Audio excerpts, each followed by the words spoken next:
All right, what is going on, guys? And welcome back to the channel.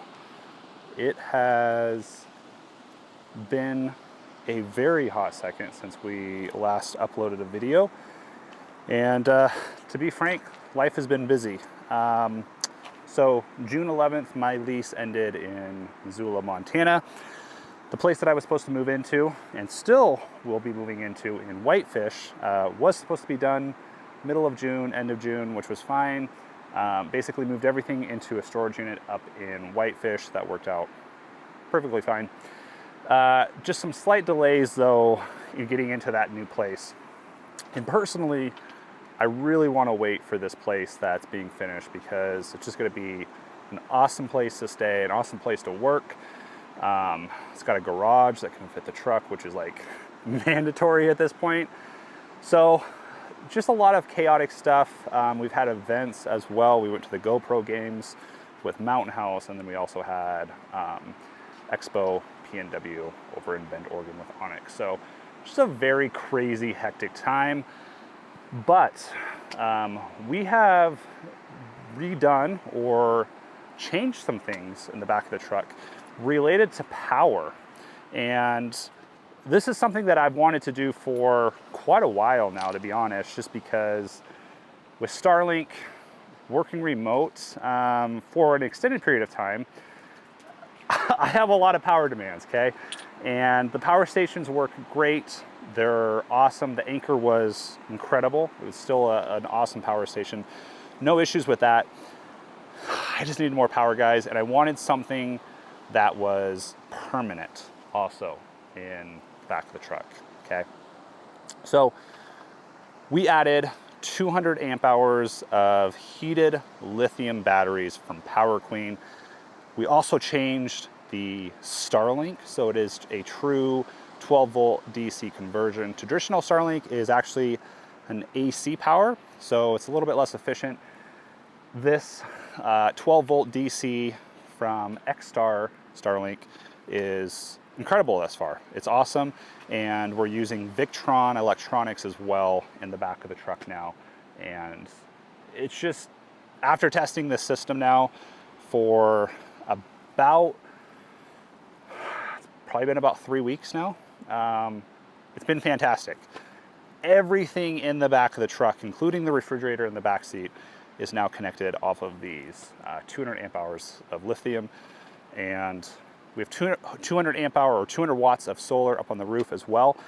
We will be changing that because we will start working with Sunflare. They reached out, they offered to throw some solar panels, and I accepted. I wanted to throw a little bit more up on the roof. The 200 watts though from Bouge RV has been plenty. In most cases right now, there's been no issues with that at all. But Sunflare is sending out 2 of their 140 watt panels. So we'll have a total of 280 watts up on the top of the roof, okay? Now my whole plan with this, I don't have a DC to DC charger in the truck yet. I'm gonna roll with the solar. It's been plenty thus far. I don't have an inverter yet. If I add an inverter, I might have to add the DC to DC charger too. But with the Victron battery shunt, I have not dropped below 95%, and I've ran Starlink for 14, 16 hours straight. That's running the refrigerator, charging my phone, running the lights inside the Super Pacific. 95% is the lowest that I have seen on the battery shunt thus far, which makes me confident that with my setup and with the Starlink conversion now, I should be plenty okay with 280 watts of solar up on the roof. Now, if we add an inverter, which we probably will, to be honest, again, we might have to explore the path of going a DC to DC charger, but I want to try to keep this as simple and self-sufficient as possible, okay? All we have in here is a Victron, it's 100/30, so it can handle up to about 375 watts of solar, I believe. So the Victron MPPT, which that thing is incredible. Having a good MPPT is a game changer, all right? I'm gonna throw up a little snippet from the Victron app.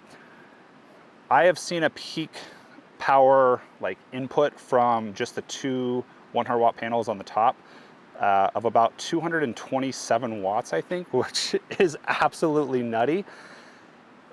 I just know for a fact, because the power stations that I've had in the past that are cheaper, the Anchor was fine, but just cheaper power stations in general, I've seen where the solar is not very efficient, but with the Victron, it's awesome. Okay, so Victron stuff, the Bluetooth, the app, my gosh, it's just awesome. It's incredible. I'm addicted to looking at the app when I'm out camping or just even driving to kind of see the power draw. So if you are looking at adding any electrical stuff, buy once, cry once.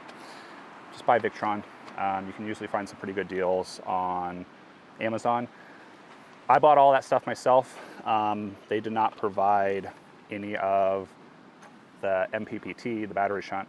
All that was paid for by myself. The only two items that were basically sponsored, given to me in this build-up, was the batteries and the Starlink conversion. So we're gonna see how the batteries do once winter rolls around. They are heated, so in theory, they should be fine. Technically, they can discharge down to -4 degrees Fahrenheit as well, which is definitely what we need. And being in the bed of the truck, we have the bed rug still on the side. We also have a little bit of insulation factor on the floor. I'm confident that'll be okay, because in the wintertime also too, the only thing that will really be running is the diesel heater. So discharging that, getting this heated up, shouldn't be an issue at all. We may be running Starlink as well in the winter, but besides that, like, there isn't too much to run in the winter months. Summer months, obviously a lot more. Right now I have the fridge, Starlink is going, and then electronics are charging as well. So let's go ahead and dive in. I'm gonna also overlay some clips of when we did the install. I started to record the install. It just didn't feel right because we were kind of going back and forth on like the setup and the goose gear. And really, when we go about this, like, this is very personalized to what I'm doing. It's very personalized to the Super Pacific. Really, I just want to talk to you guys about these two products, mainly the Power Queen batteries, and then the new Starlink setup, kind of just show you how I have everything ran right now. We're also using the Auxbeam as well, which has been awesome. Auxbeam is great. It's definitely a cheaper alternative to something like a Switch Pro or a Garmin. And I think if you're just using it as like an accessory switch in the rear of a camper, it's awesome. And it has Bluetooth. So I can basically control everything from my phone. I can turn lights on and off upstairs. It's awesome. So let's go and dive into this. And like I said, I'm gonna overlay some clips from when we did the install as well, and just kind of talk you guys through this. My initial impressions obviously are fantastic. I think it's a great setup for me right now, and really looking forward to just kind of pushing this setup a little bit more. I think, and I always say this, but I think we're pretty darn close to being done in the rear for power, okay? Like I said, we might add a 1,000 watt inverter. You know, it'd be awesome to throw an espresso machine or a little coffee pot maker in the back, but who knows? But let's go ahead and dive into the rear. I'll show you the setup for the batteries, this little Starlink setup, and all of that. All right, so this is how the back of the truck is looking currently. Really, the only thing that has changed probably since you guys have last seen the back, I've got this neat little bag basically to organize all of my cords, cables, whatnot. Just easy access. So if I'm editing inside, or just even like we're just chilling out like this, can just easily access all my cables and cords there. I just added this. This is just obviously artificial turf. We just added that the other day. Definitely going to take this out in the winter. But for the summer months, I think it's great. It just adds a little bit of color, a little bit of pop to the back. It actually feels really soft and nice on the feet. Okay, so we added that. The other thing that we have added is this Kingpin light. So they were nice enough to actually send this out as well. This thing is awesome. There's a lot of lights that you guys have probably seen on the market, a lot of lights that you can obviously add. to, you know, campers, canopies, whatever it is. But I will say this has actually been on my radar long before they even reached out to send it. And the reason why I like this is, first off, it is dimmable. So there is a little switch that I have right up there. So it is dimmable. But you can actually aim this light, and I'll throw up some night shots from tonight so you guys can kind of see just how bright it is. But as you can see, I can twist this, I can turn it. So if you're cooking on the tailgate area here, all you have to do is just obviously turn that, point that down. If you are, you know, doing stuff out here, cooking, whatever it is, you just have to turn that light and you'll illuminate all of this area. Okay, so definitely check them out. They have various sizes. This, I believe, is their 40-inch, so it works great. And again, this is not like super specific. It can be for really any camper. So I've seen them on GFCs, I've seen them on topo toppers. Really, you can add them on Lears, smart caps, whatever you really want. But definitely recommend checking them out. They're very durable. They've hit these with hammers and all that stuff. So yeah, so lighting on the rear, newest edition, love it. Check them out, Kingpin. You can use GAINZ and save 15% off as well. Okay, so let's go ahead and check out the battery situation and then the Starlink, which is right there. So now that we are in the camper, this is where the batteries are housed, okay? So as you can see, we have the two 100 amp hours, so a total of 200 amp hours here. We also have the Victron MPPT 130, okay? We also have the Auxbeam AR820, and that is their 8 gang. That is also Bluetooth. And then for our controller, or the little keypad here, we have that set up right here, okay? So with the battery setup here, like I said, I wanted to try to keep this as simple as possible. We still have to do a little bit of cleanup on just this battery shunt here because I wasn't quite sure where I wanted to put it. We might also be doing a terminal block just because there is quite a bit of stuff that is now attached to this. These are just for the battery shunt, which it's supposed to tell the temperature, but with these batteries, it might not work. So I haven't been able to get a temperature reading out of the shunt, but the shunt itself has been working flawlessly, okay?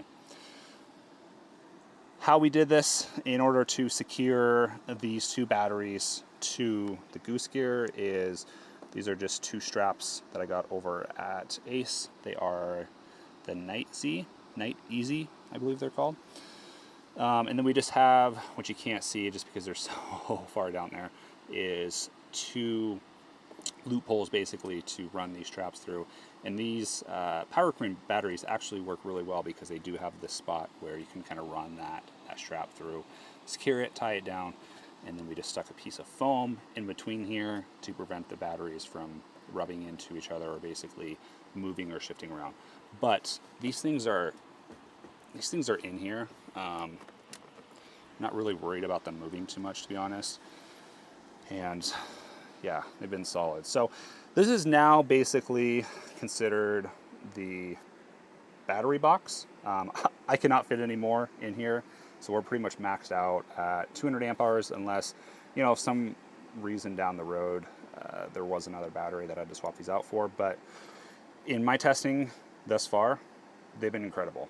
Fired, like, I want to say fired right up, but when we connected them, they instantly read, I think it was 13.35 volts. I didn't have the shunt right away, so I couldn't tell the state of charge, but the MPPT was hooked up, and then we ran the solar from the top, and it's worked flawlessly. Now we have the cables coming into the Super Pacific through this channel here. I'll probably modify one of these plates. So normally we've got these plates up here. I'll probably half modify, so I'll probably have to cut one of these or just kind of make a custom one. I just don't really like this staying open like this, and even if I can just bring the plate down here just to clean this up a little bit more. So yeah, the Auxbeam though has been super awesome. Like I said, if you are using something like this just as like an auxiliary, essentially powering a camper or powering lights in a camper, I see no issue. The app has been great. It always opens. Sometimes Bluetooth is a little bit slow to connect, but I've never not been able to connect to Bluetooth. It's always connected eventually. It is obviously not as fast as something like a Switch Pro or a Garmin, but for the time that I have been using it and have been testing it, it's awesome. So if you're looking for a cheaper alternative to basically having a, you know, power panel, auxiliary way to control lights. I have my heater connected to this as well. The Starlink, the 12 volt conversion is also connected to this as well. I think this is a great route to go if you're looking to save a few extra bucks versus going like Switch Pro, Garmin, whatever it is. Right? Just make sure if you want to control it with your phone, you have to get the Bluetooth one. Yeah, so then that's really all that's in here. Like I said, we might eventually add an inverter, which probably would go like right here. I want to try to avoid adding a DC to DC just because that is going to be a massive hole that has to be essentially, you know, cut and drilled in this back corner over here. So that's the battery setup. Initial impressions of these batteries, fantastic.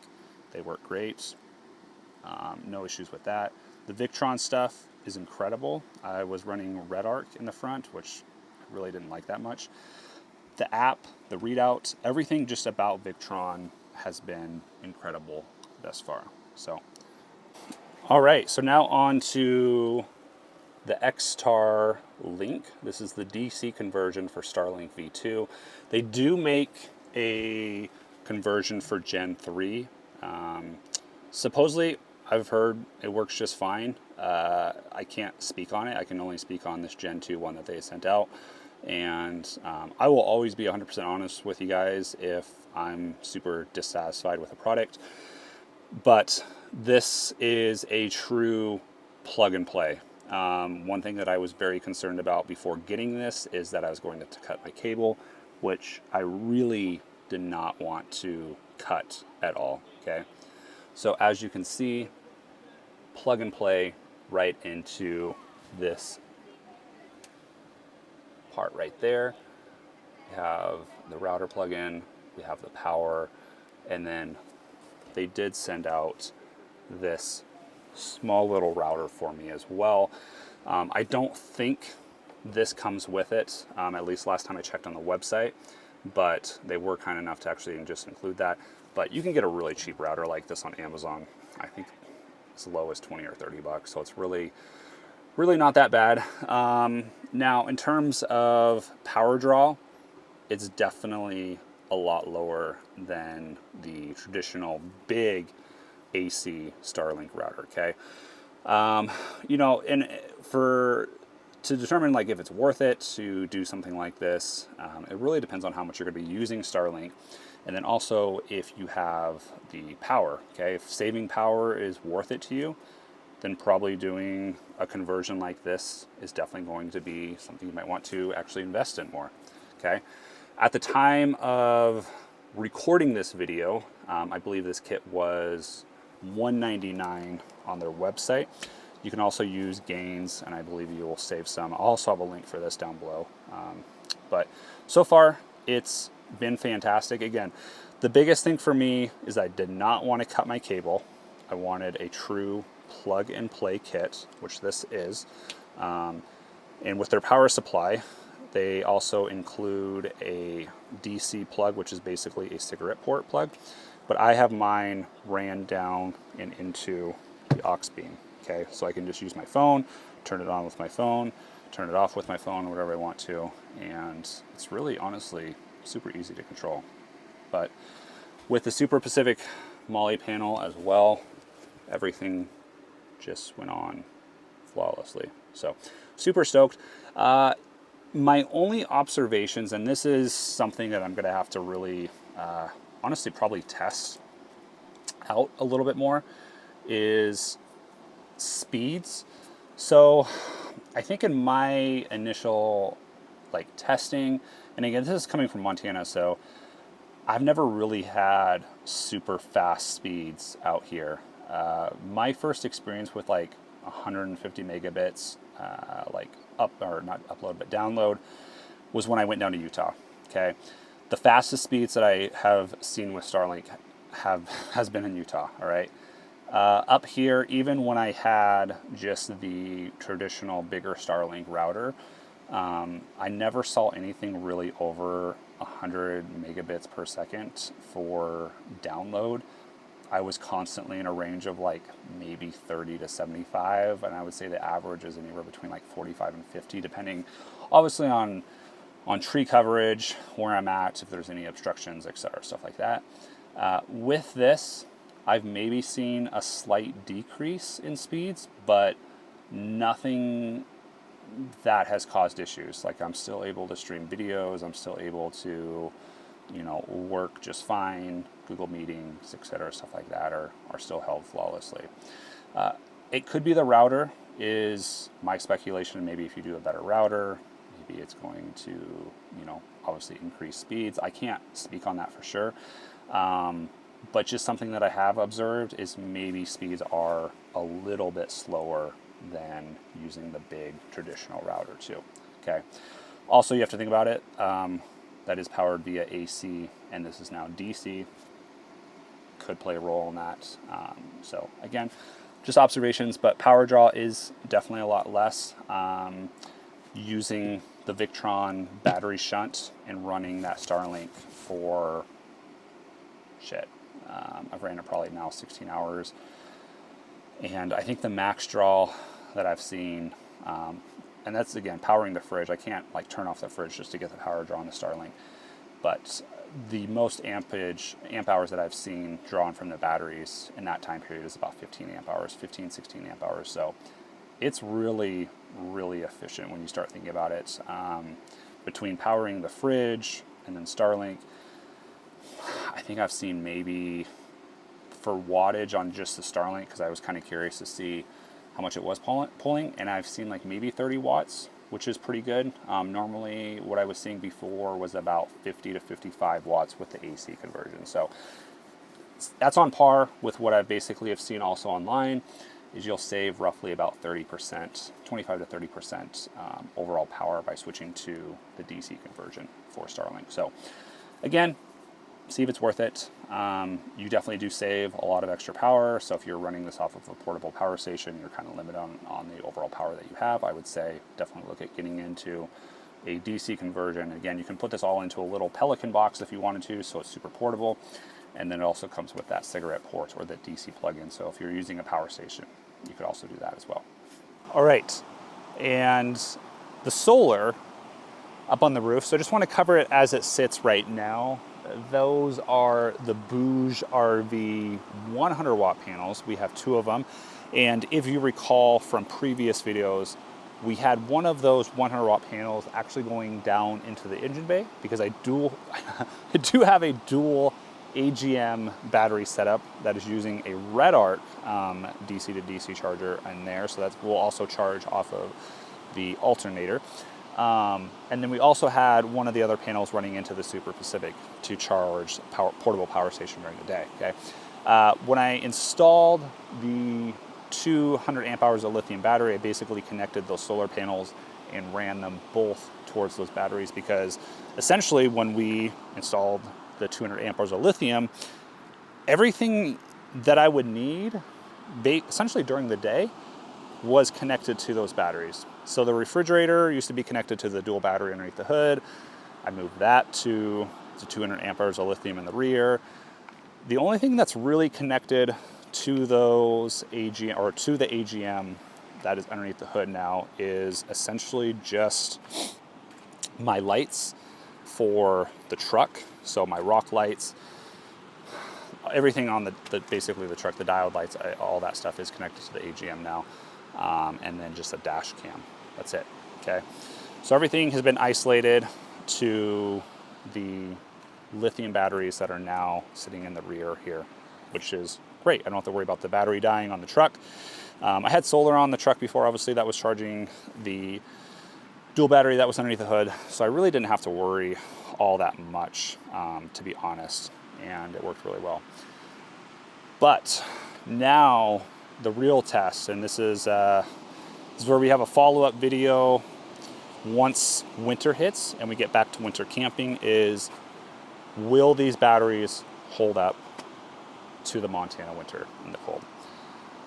They are heated, which is what you want, obviously, if you're going to be using lithium in the winter months, okay? But, I mean, we're just going to have to see, okay? I think they'll do just fine. You can discharge these batteries down to -4, which should be just fine for my application. I probably will camp below 0 again, like I did in the GFC. We camped when it was -5.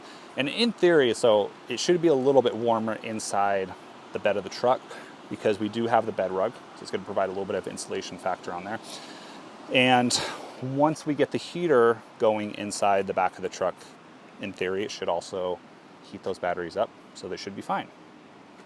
But again, I told Power Queen, I said, I will absolutely demolish the batteries and the review if they are not good come wintertime. And they were very confident in saying that their batteries should be just fine in the colder months since they are heated. They kind of walked me through how the whole heating works and all of that. And again, we'll just have to see once it's December and snowing and we go winter camping again. But everything else about this setup, again, I just want to keep it very minimal. I didn't want to add all of this extra stuff. The Auxbeam works phenomenal with this setup. So if you're thinking about doing something like this in the back of a camper, even a trailer or a van, whatever it is, look at Auxbeam. Seriously, you can save a lot of money. And if you're not having a ton of loads on it, it'll work just fine. And I have it fused, all of that. But yeah, works great, Bluetooth. And then the Victron stuff, the app, the control, like, it's incredible. It makes me want to buy more Victron stuff just to add more stuff to the app to basically monitor the system. That's how awesome the stuff is, okay? If I'm changing or adding anything else, the only thing that I need to add is more USB-C ports, which I have those already. I just have to actually add them into the back, basically just to charge my laptop, the drone, and I probably will do a little charging station on that back MOLLE panel. Super Pacific has a little MOLLE panel shelf that I think will work fantastic with getting another drone battery and like a drone charger, and then the camera battery charger will work perfect on there. So got to add that. A couple more fast charging USB-C ports, just because a lot of stuff is USB-C now. And obviously USB-C will charge a little bit faster. So just got to add that, and then we're going to rock with this setup for a little bit, just kind of see how it works, which has been working phenomenal for me right now. The truck is absolutely dialed. Like, compared to last summer,